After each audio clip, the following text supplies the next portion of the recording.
দর্শক, সমসাময়িক বিভিন্ন বিষয়ে কয়েকজন উপদেষ্টাকে নিয়ে সন্ধ্যায় যমুনায় বসেছিলেন প্রধান উপদেষ্টা ডক্টর মোহাম্মদ ইউনূস। সেই অনানুষ্ঠানিক বৈঠকের আলোচ্য বিষয় ও সিদ্ধান্ত সম্পর্কে বিস্তারিত জানাতে যমুনার সামনে প্রেস উইংয়ের আয়োজনে সংবাদ সম্মেলন চলছে। আমরা এখন সরাসরি যাচ্ছি সেখানে। এতে জুলাই গণ অভ্যুত্থানের পরিপ্রেক্ষিত, ঐক্যের ভিত্তি ও জনগণের অভিপ্রায় ব্যক্ত হবে। আমরা আশা করছি সকলের অংশগ্রহণের মাধ্যমে কিছুদিনের মধ্যে সর্বসম্মতিক্রমে এ ঘোষণাপত্র প্রস্তুত করা হবে এবং জাতির সামনে উপস্থাপন করা হবে। Thank you.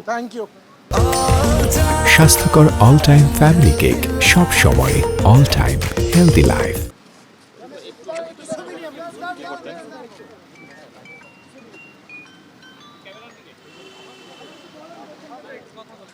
লাস্টের লাইন হচ্ছে, আমরা আশা করছি সেকেন্ড প্যারার থেকে, আচ্ছা, গণ অভ্যুত্থানের নেতৃত্ব দেওয়া বৈষম্য বিরোধী ছাত্র আন্দোলন সহ অংশগ্রহণকারী সকল শিক্ষার্থী, রাজনৈতিক দল ও পক্ষের মতামতের ভিত্তিতে ঘোষণাপত্রটি প্রস্তুত করা হবে। এতে জুলাই গণ অভ্যুত্থানের পরিপ্রেক্ষিত, ঐক্যের ভিত্তি ও জনগণের অভিপ্রায় ব্যক্ত হবে।